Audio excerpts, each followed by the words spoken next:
Like right now I'm working on an anthology and I thought I was going one direction and I liked the male character so well, we've decided we're not going that direction.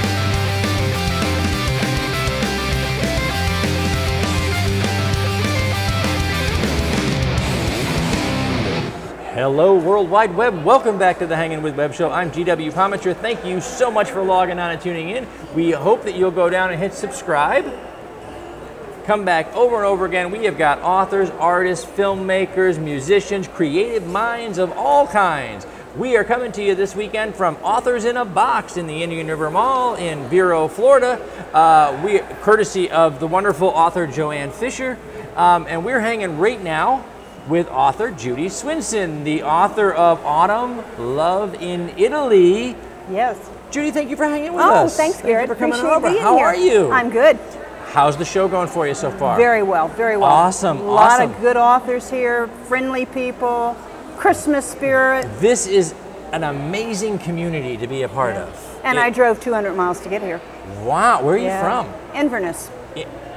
Inverness. Inverness. It's over near the Gulf and kind of like Ocala area. Okay. Yeah. Inverness, Florida. Yeah, got up at 3:30. 3:30 this morning to be here. To see you. That's right. This is where it's at. If you're Yeah. watching the Hangin with Web Show, you know this is the chair to be in. Yes. That's right.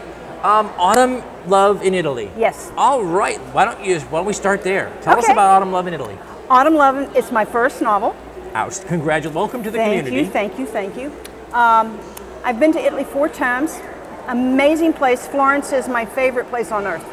Awesome. And this story is about a woman who goes to Italy with her sister, and she meets an Italian man and falls in love, but there's a lot of barriers. Not only is there an ocean because she lives in the States and he lives in Italy, but he only speaks Italian and she only speaks English. So they have a lot of barriers and challenges to go over. Absolutely. So, you know, it is. But you know, love it's not about words. Yeah, I'll tell you. It's about the heart. That's YouTube. You got to watch what those people think. I'm telling you, they went a whole different place with that. So, how long have you been writing? I've been writing since I was in the 5th grade. Outstanding. Yeah.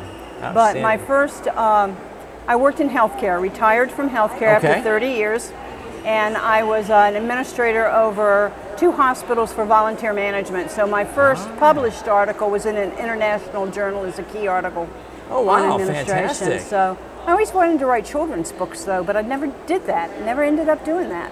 Huh. You know, when you have a writer in the back of your head, sometimes you don't know what they're thinking, but you know they're there. Oh, and they bang on the inside of your eyelids and they tell you have to write, you have to write. But they never tell you what they're going to write until you start. Well, the problem is they want one story to get out of the way so they can get involved. That's right. Yes, they do. It is. It is. So there are, you know, writing is the only career, or one of maybe a handful of artistic careers. You have to be a creative artist. When you say you hear the voices, no one locks you up. That's true. As long as you're typing when you say it. When you stop typing and you're still hearing the voices, they get a little nervous. But, you know, so what made you decide to pull the trigger and say, yes, I'm going to publish? That was a goal. It was on my bucket list. I wanted to be published before I was 70, while I was 70, and I was 70 in January. So I got it done. Got it done. I've got 4 stories in anthologies that have been published since March, and a couple more coming out in the new year. So I'm on a roll. You're on a roll, huh? I'm on a roll. Once you let the artist out, you can't put her back. Right. She's out. Right. She's here to stay, right? I'm here. So, as first novel out. Right. Now you said you'd done some writing before. Yes. Okay, but first fiction. Yes. Okay. So, what's the most surprising part of the journey so far? The characters in your head. They just keep coming. Well, like right now I'm working on an anthology and I thought I was going one direction and I liked the male character so well, we've decided we're not going that direction, we have to go somewhere else. You know, if you're a creative writer, one of the things you find out early on is your first couple stories, you're in complete control. You're in the driver's seat. You own the story. They do everything you tell them to do. But once they start playing around in your mind, they stop listening after a while, and you have to start listening to what they want you to do. I know. And you get the best stories that way.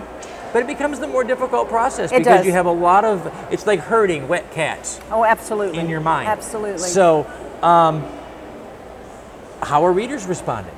I think they're responding well, and Yeah. they love my cover. They love my cover. I love that cover. That's amazing. Yeah, they love the cover. That is awesome. Now, I've not been to Florence, but we actually honeymooned in Rome. Okay. In Italy. And so I love the Yeah. colors. I love it was just very evocative. And now I know that the world is an ongoing debate of what's more romantic, but I have to tell you, I never fell on the Parisian side. I've always thought Italy was just the most romantic place ever. Art, culture, history, politics, it all comes out of Italy. Absolutely. And it's amazing. Food's not bad either. What's that? The food's not bad either. Not at all. Although, I will remind everyone, if you travel to Italy, order carefully. Because it's not what you get here. No. And it's not in the same order that No. you get it here. And it is something to watch out for. I can honestly say that I've been homeless and hungry in Italy. Okay. I planned poorly for a trip. But they're wonderful people. Yes, they are. Wonderfully Very family warm oriented. people. Yes. Family oriented. Wonderful people. Favorite spot in Italy? Florence. Florence, absolutely. Absolutely. Do you have Florence. a place in Florence that you can tell us about that was really? No, well, we rent an apartment there. Okay. And we kind of go out from there. Yeah. But we have friends now, so we get to go to the local places and the local shopping. Yes. And, yes. Wonderful, wonderful. Writing habits. A writer forms their habits as they go, writing rituals and things. Do you have a favorite room to write in? I have an office. You have an office? Just for the writing. Just for the writing. Just the writing, That's yes. your window into Florence. Right. That's right, okay. Any writing rituals? Anything that you have to have around you or to do while My you're doing? 2 dogs. Your 2... Well, yeah. You have to throw these stories out and see how people react or how your pets react. That's right. If the pets like it, it's a bestseller. Oh, absolutely. That's right. Or if they're in it. See? Yeah.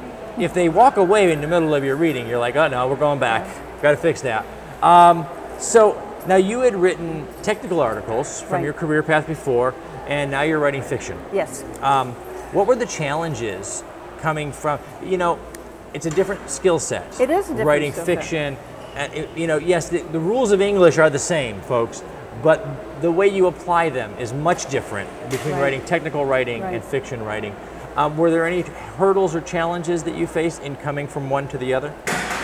Probably the publishing formats and the publishing requirements for writing technical. That was the most challenging, because when you're writing fiction, you don't have all the footnotes and the reference points and a list of all of that in the back of the article. That you don't have any of that in fiction. So but you also don't have all those characters talking to you either. That's true. That's true. When you're technical writing too, you could tend to bury yourself in the detail. Yes. So it becomes almost easier because you've got the expertise, and it's one, it's step 1, step 2, step 3. Exactly. When you're writing fiction, it's all those characters, and they're going in different directions. Right. And as the writer, you're kind of trying to corral the story. And so it's a little more difficult sometimes to be a creative writer versus a technical writer. Absolutely. Absolutely. And of course, it is also, amazingly enough, when you're in technical writing, I did that for my last job as well, it is, your reward is that you're being read, period. Yes. When you're a creative writer, there's a book on a shelf, and 96 cents every time you sell 3,000 books. So there's a little more incentive there. But what is the next adventure on your bucket list? Well, can I go back just 1 second on the technical? Yes. The one thing about the technical was I was invited to be a guest speaker at a conference in California. I had several people from different technical magazines and articles contact me for input, wanting to use references that I never would have had. That's true. That's true. Never would have had that. My next one, I'm writing a short story for Crazy Ink Publishing on making up or breaking up for a Valentine anthology that will come out in February. So that'll be interesting. And then this Fantastic. series here, we had a series of 4. One was a fall, one was a spring, one was a winter, one was a summer. So I'll have one for the spring and the winter. I mean, the spring and the summer also. Awesome, fantastic. Yeah. Well, I'll tell you what, we remind everybody out there, we talk to a lot of creative artists or would-be creative artists. We hear from them from all ages, from little cosplay Michael at 7 all the way to 70 and whatnot. And, you know, we hear this all the time, that people say, well, you know, I was gonna write a book once, but now I'm just getting too old, or I just don't want to do it. No. No, you're not. No. Judy said while she was 70, she was going to write her book, and there it is. You're never too old. That's right. Never too old. Do you know what I did on my 70th birthday? I went to Minneapolis and went on a dog sled 3-day trip. That's awesome. Yeah. That scares me, and I'm 50. That's awesome. She hit her bucket list hard, guys. You're never too old to get going and pursue your passion. Absolutely. Absolutely, guys. We have to wrap it up. As we do, we want to first thank Judy Swinson for hanging out with us, the author of Autumn Love in Italy. Find the links down below in the description, folks. Click on over, pick up a copy.